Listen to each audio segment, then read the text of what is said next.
Hi everyone, today we're going to be making Vietnamese red rice. This was another recommendation from another friend, and I'm going to be going for a seafood variation.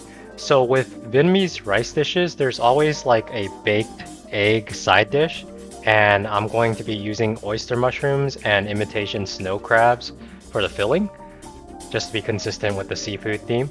Here I'm just cutting up the ingredients. In the filling, you're going to want to add some garlic and some spices. I use smoked paprika, black pepper, and also onion powder. Next, I'm going to use a bit of tomato sauce as extra flavoring because tomato sauce is used to make the red rice, so I just wanted to have this like consistent theme in the dish.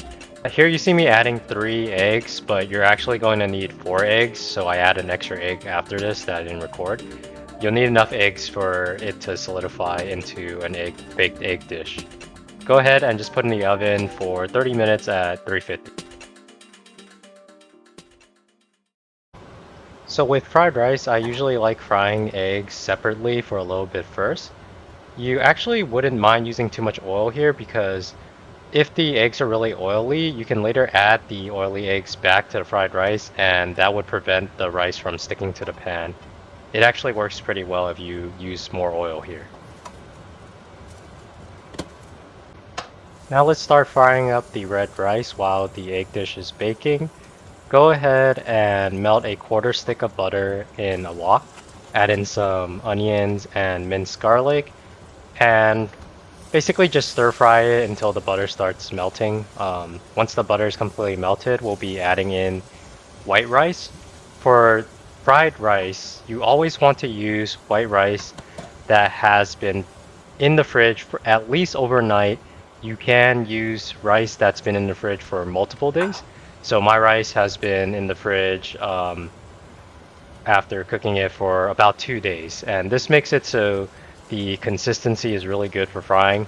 You can fry it fresh out of the rice cooker, but I always found that it tastes way better and it's just better frying consistency when it's been in the fridge for at least a day or two. When the rice has loosened up a bit, it's time to add the tomato sauce. This will provide the red coloring that you see in Vietnamese red rice. Add a substantial amount, enough to coat the entire wok. Then re-add the oily eggs and go ahead and give it a good, nice stir.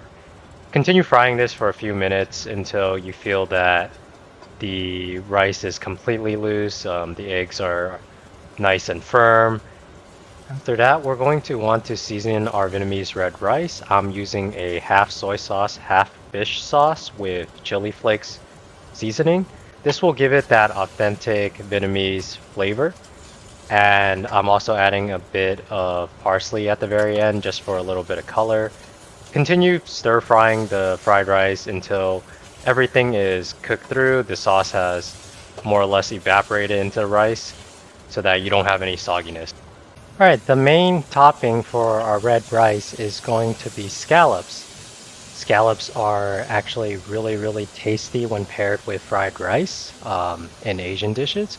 So frying the scallops, you're going to want to make sure to fry both sides about a few minutes so that you can get a nice sear on it. Make sure before you put the scallops on, the pan is already hot so that as soon as you put it on, it starts sizzling. After frying the scallops, you would want to deglaze the roux with chicken stock or wine and also a splash of lemon juice.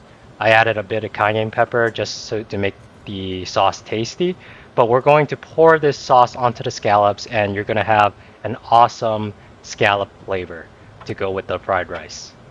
So now we're gonna rearrange everything so that it looks nice.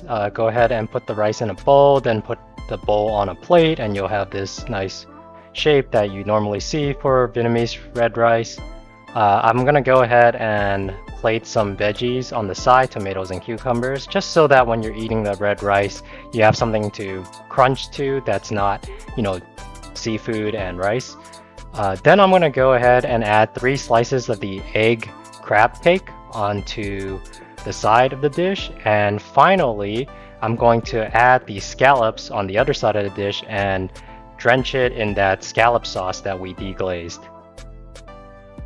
And there you have the finished Vietnamese red rice seafood edition. I've always liked Vietnamese red rice. Since growing up, I've eaten it a lot. There was a time when I actually ate it at least once per week for like about a year. So this is something that I would get a lot. My grandparents would get a lot for me from restaurants around town where I grew up in LA. And I just want to thank my friend Thuy for reminding me that, this was a dish that I loved and that I had made before when I was a kid, and now I'm making it again even better. So this red rice seafood edition, I think it's something that is pretty easy to make for everyone, and I definitely recommend trying to make it yourselves. Once again, thank you for watching, and if you like, please subscribe to my channel and like the video. Have a great day.